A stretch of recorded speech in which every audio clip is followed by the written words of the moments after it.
So hi guys, today is my presentation on SCATSAT-1 satellite by ISRO. My name is Saurabh Agrawal and I'm a computer science engineering student from ADCT Sangli. So first of all, we all of us know about ISRO. ISRO is our very successful space agency that headquartered in Bengaluru that deal with many of the successful research mission in India, and that ISRO is our pride of India. So my topic is a SCATSAT-1 satellite. So we all of us know about satellite. A satellite is a moon, planet, or machine that orbit a planet or star. Earth is a satellite because it orbits the sun. Likewise, moon is an also the satellite of Earth. So we should know about uh, types of satellite. Mainly, there are two types of satellite, and that is a natural one that are we talking about, and another one is a artificial, that is a like a SCATSAT one, and others man-made satellite. So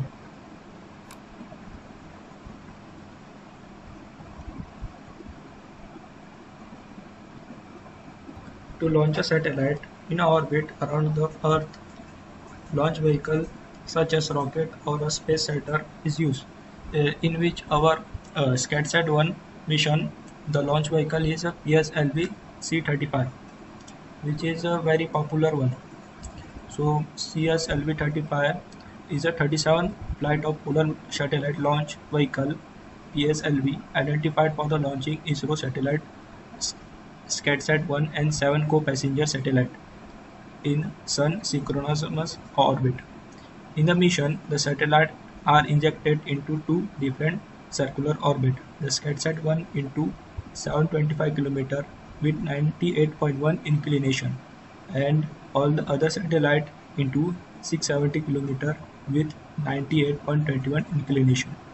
In which, when we talk about PSLV C-35, which is a 37th flight over polar system, and this synchronous orbit, which is also called equatorial orbit. In this mission, our main two satellite is there, and our seven co-passengers satellite, which is of another country. In addition to above, as per the requirement of the satellite, the mission ensures different equatorial across over the time. Local time descending node (LTDN) for the satellite. This is being achieved by the corresponding right assignation of the ascending node (RAAN) by third degree after injecting SCATSAT-1 into orbit.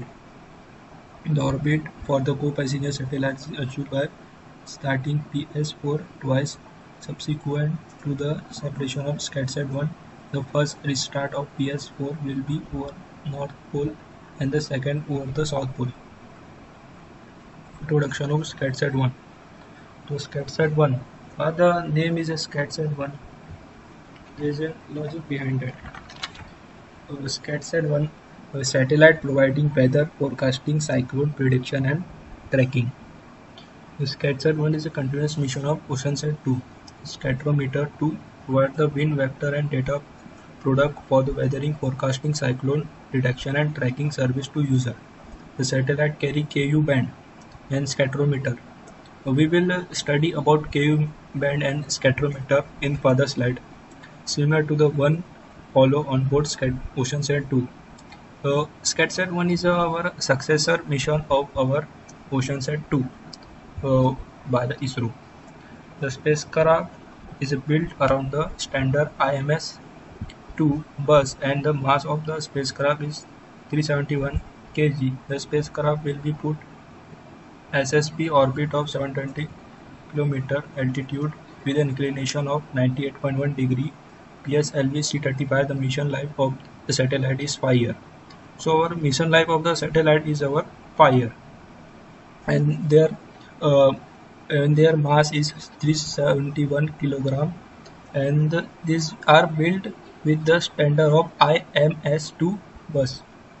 SkySat-1 was launched by PSLV C-35 on Monday morning at 9:12 hours IST on the September 26, 2016 from the first launch pad of Sriharikota.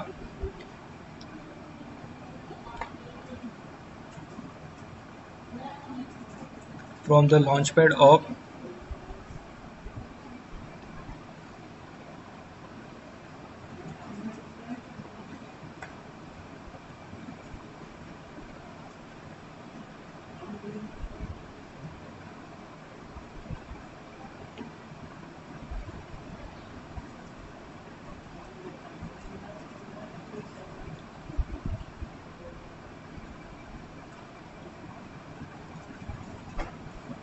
the SkySat-1 was launched by PSLV C-35 on the Monday morning at 9:12 on the September 26, 2016 from the launchpad of Satish Dhawan Space Center, Sriharikota range. Here is a look of our SkySat-1, and here is a launching date of our SkySat-1, that is 26 September 2016. The launching vehicle is PSLV C-35, which is Polar Satellite Launch Vehicle, full form of it. And launching site, as we talked about, Satish Dhawan Space Center, first launch pad. Contractor, Indian Space Research Organization, which is ISRO. Entered service 15 December 2016. Reference system, geocentric orbit. HMA, low Earth orbit. So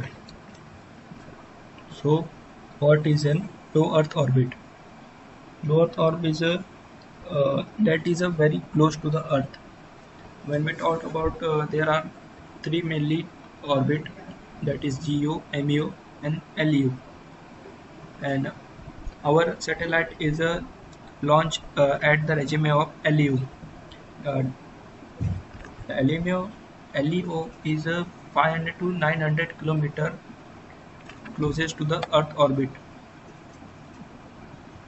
which means they are used for the mainly purpose of the weather forecasting and other Earth surface detecting purpose. Apogee altitude 741 km, inclination 98.1, and period 99.2 minutes. The objective of the SkySat-1 mission are to design, develop, launch, and operate a state-of-art three-axis body stabilized satellite providing ocean-based remote sensing service, to provide continuity of weather forecasting service to the user community, to develop a remote sensing capability with the rest of the global day and night weather forecast system, to develop a remote sensing capability with the rest of the global day and night weather forecasting, to establish a ground segment to receive and process the payload data and at a specified turnaround time to meet the requirement of the user community, to develop related algorithm and data product at 50 km into 50 km and 25 km into 25 km grid to survey the well-established application area and also the enhance the mission utility. So our SkySat-1 mission are mainly used for the ocean-based remote sensing purpose, in which there is an there is an instrument called spectrometer are used. They are used for the weather forecasting region, as we talked about earlier, and they are used for the capturing the photo and at a day and night for weather forecasting, and to establish a ground segment to receive and process the payload data at a specified turnaround time to meet the requirement of the user community. Launching of the SkySat-1. As we talked about, PSLV C-35 that are used for the launching of the SkySat-1. So the SkySat-1 spacecraft was launched on the 26 September 2016. on the PSLV-C-35 vehicle of the ISRO. The launch site was Satish Dhawan Space Center on the east coast of India. Orbit: Sun-synchronous orbit of SkySat-1, altitude 720 km, inclinations 98.1.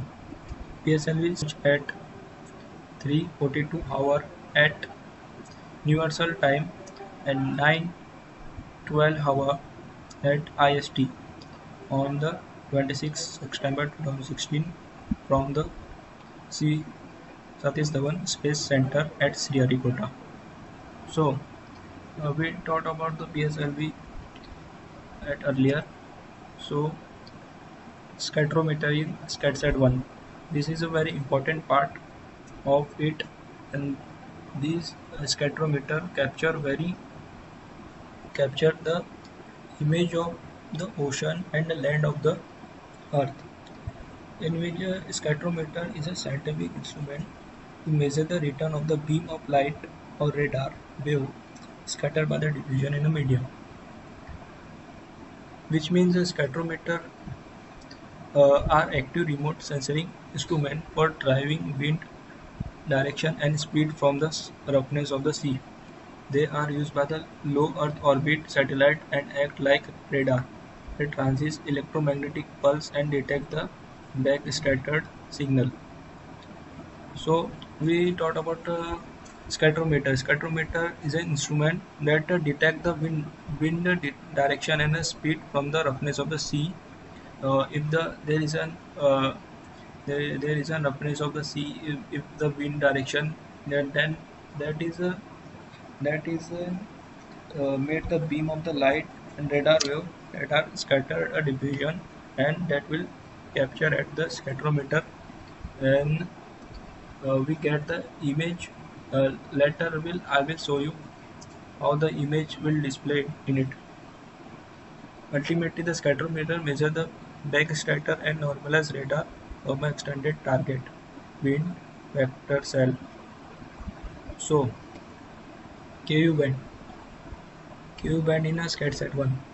Though there are many bands, the KU band is defined by IEEE in the frequency range from 12 to 18 GHz. IEEE used later to signify the range of the frequency from 1 to 170 GHz. KU band is most likely to use for the satellite TV and VSAT system on ship. Some key feature of the KU band: fixed satellite service (FSS) 11.7 to 12.7 GHz is a part of the Ku band spectrum used. Fixed satellite service: almost every antenna dish range from 1 meter to 1.7 meter size is used for the FSS reception. Free-to-air FTA satellite system also use FFS band. So here is our Ku band 12 to 18. It range from 12 to 18. So Ku band is a portion of the electromagnetic spectrum in the microwave range from 12 to 18. That is used in our SkySat-1. In OceanSat 2, we also use the Ku band. Ku band have many applications in it, like we discussed about fixed satellite service, which is a range from 11.7 to 12.7, that are used in many uh, F2A, which is free to air, and TV satellite purpose. SAT-1 is a continuous mission of OceanSat-2, as we discussed earlier. Spectrometer to provide the continuity of the data required by the weather forecasting service, generate and wind vector product of the weather forecasting cyclone detection and tracking service to user. The spacecraft carries the Ku band OceanSat-2 spectrometer similar to the Sunset payload flown on board OceanSat-2, but features survival improvement in the hardware and for the onboard signal processor and control software. OceanSat-2 is a pencil beam wind spectrometer operating at the Ku band 13.515 GHz. The spacecraft is built around standard IMS-2 bus, and mass of the spacecraft is 377 kg. The life of the satellite is 5 years. So, uh, SCATSAT-1 is an continuous mission of OceanSat-2 in which we use the scatometer to detect the wind vector and the roughness of the sea, which will be detected by the scatometer, and we will get the weather forecasting service. And we use the KU band in it, like we discussed in earlier. OceanSat-2 also use this band, and with the successor mission of our OceanSat-2, SCATSAT-1, which is by ISRO. So, our main success over SCATSAT-1 is a cyclone prediction. So, cyclone prediction of SCATSAT-1. ISRO uses geostationary and low orbit satellite for providing experimental input on the cyclone track, cyclone intensity, INSAT series of satellite with frequent image providing the cyclone parameter for real-time analysis. So, SCATSAT-1 give us an important picture of our satellite to find the cyclone from it. The scatometer detect the cyclone from the roughness of the sea, and we will get the cyclone prediction earlier of it. Uh, in Mumbai, let me talk about Nisarg, which is detected by our uh, SCATSAT-1, which is a very strong tropical cyclone to strike the border of our Mumbai. Thanks to our mission SCATSAT-1 that provide the image of it, that is look like that. Global wind data, which is very crucial for cyclone detection and weather forecasting application, was gathered by spectrometer instrument flown as on the payload on OceanSat-2 satellite. This data was utilized by the national and international user and provide the very important tool for the oceanographic study. SCATSAT-1 is a continuous mission of the spectrometer payload carried by the earlier OceanSat-2 satellite. The magnitude and the direction of the wind vector at the ocean surface is key parameter for the weather prediction as well as the detection and tracking of the cyclone. So our SCATSAT-1 provide us the and a key and very important data to our Space Research Center and other agency, weather forecasting agencies that are working on many of us cyclone and disaster management that help and utilize the data at the national and international level with the help of the instrument uh, scatometer. Then with that we get an earlier and prediction image of it. So thank you for patient listening of my presentation. I ascribe my sir, Misal sir, and thank you all.